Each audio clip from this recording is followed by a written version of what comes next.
Good morning students, this is Junita Mukherjee once again in SS Public School giving you the revision of the last two chapters, that is electricity, and next chapter is about the magnetism.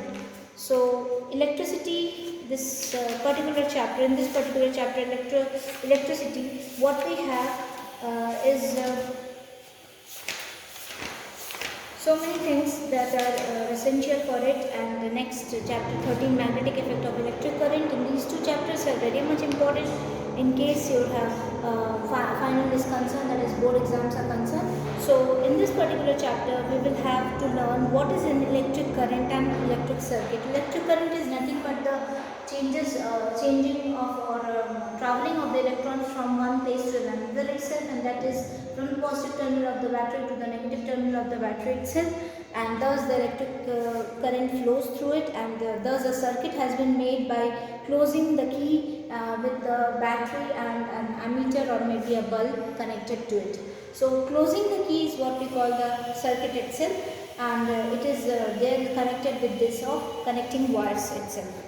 Okay, now electric potential and electric difference. Electric difference or electric potential is the potential difference is what we have the two containers of which we have the two bridges. Okay, bridges of this particular connectivity of one positive and negative charges. So flowing of the positive charges towards the negative charges, and thus there is a balanced position in which both the bridge will be balanced, or both the terminals will be balanced. That is what we call the potential difference. And electric potential is that in which we have the value V equal to W upon Q, where W is the work done and Q is the charge here. Okay, so this is the potential difference between these two terminals has been established by this particular formula, and electric potential is something related to the electricity itself. The potential difference across the two ends of the electricity, that is what we have defined in the electric current. In short, we can say like this, but electric potential is basically defined as the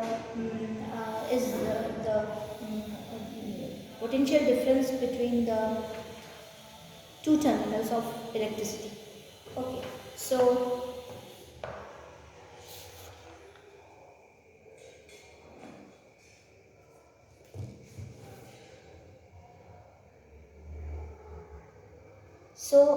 we will continue with that of electric circuit diagram of the Ohm's law. Ohm's law is defined by V equal to IR, where V is the potential difference, I equal to current, and R is the resistance here.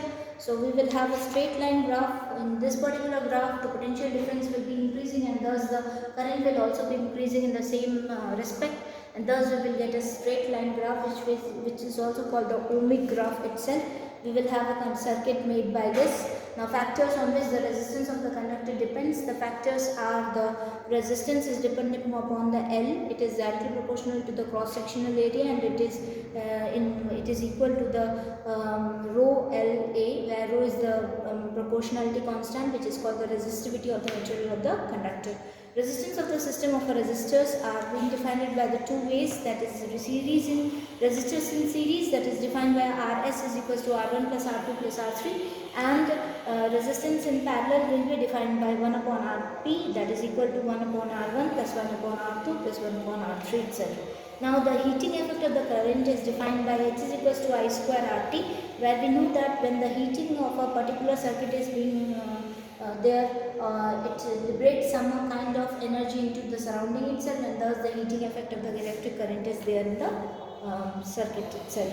Now practical application of the heating effect of the electric current is defined by any particular material, that is we can say an electric toaster or electric oven. So it is what it gives the heating effect of the electric current. It is just because of this heating effect of this resistors itself.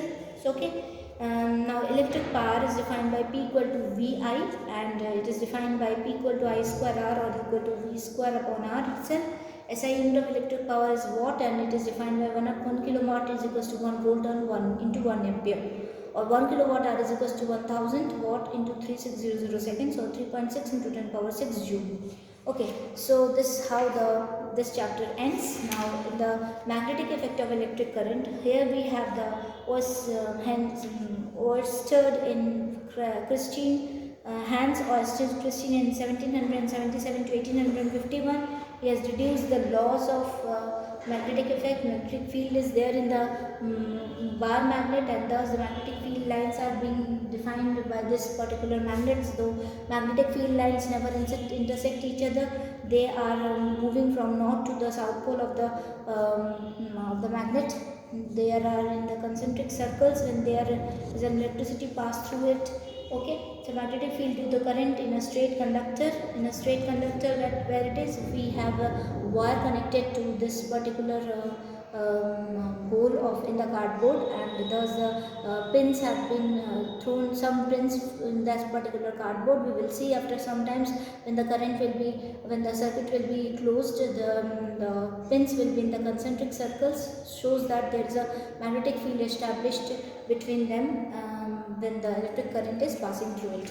Okay, so magnetic field line due to current through a circular loop itself. We will have a circular loop connected to this particular thing. The same thing will happen. It will have a concentric circles. It will move, and we will have two holes made in this particular slab, and the magnetic field produced by the current carrying the circular coil.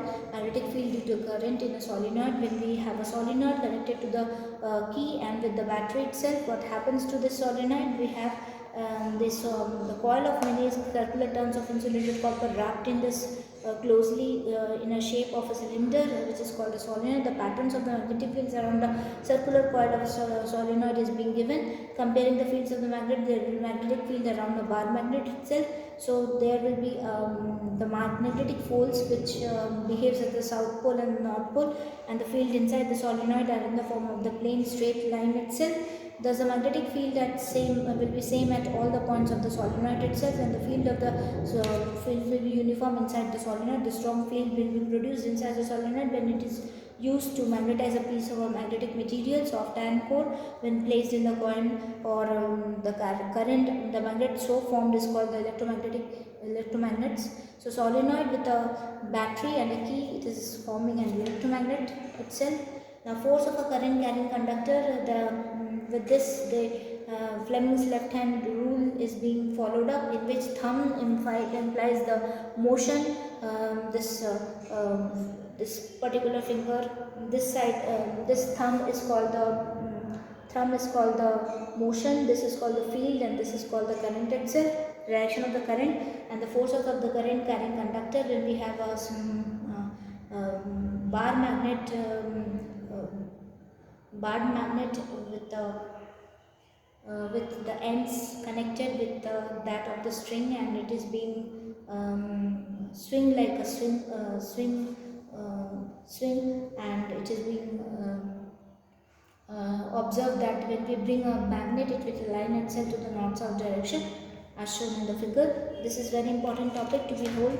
And next one is electric motor. Electric motor moves in a anti-clockwise direction, in which the ABCD will be the current on the coil entering the source battery from the conducting brushes X and Y, and thus the brushes will move, and thus the split ring will move, and thus there will be an induced EMF in this particular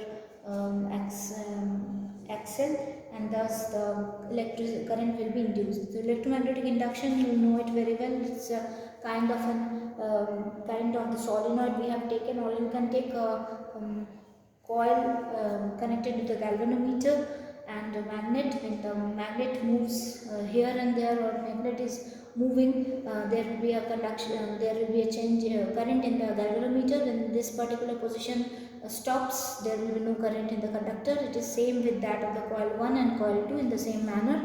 And Fleming's right hand rule, in which thumb points the movement of the current. This is the magnetic field, and the current is induced in this particular field itself.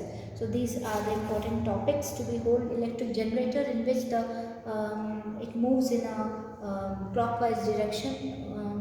It moves, and there is a split ring, and there is a rectangular coil ABCD which moves in a clockwise direction, and thus the electric generator, in the electric generator, electricity is being induced. Now some domestic electrical appliances are there in which we have studied about the electric fuse, in which is very important. Electric fuse is used to make our circuits safe. Electric fuse are used, and when the overloading is being caused in the live wire and the neutral wire into the direct there will be then short circuit in the wire, and thus the situation there will be abruptly increases, and there is called the short circuiting, and the preventing the electric current and appliances from the possible damage. It has been melt up, and in order to repair this fuse, what we need to do, we need to make it circuit once more proper by it depends whether the fuse is new or for old one. You have to join these two wires if it is old, and if it is new one, then we have to open this circuit and then again close it as with the switch itself, or make that particular fuse just like that. So there is a live wire, earth wire, and a neutral wire connected to that of the electric board, and then to the electric meter, and then the distribution box is there, and thus it is connected with the different 220 volts circuit in different rooms and different parts of the home itself, in different areas of your home itself. So questions are there for you. So go through the questions. These are the important topics to be answered in this particular chapter. Go ahead, all the best for your exam. This is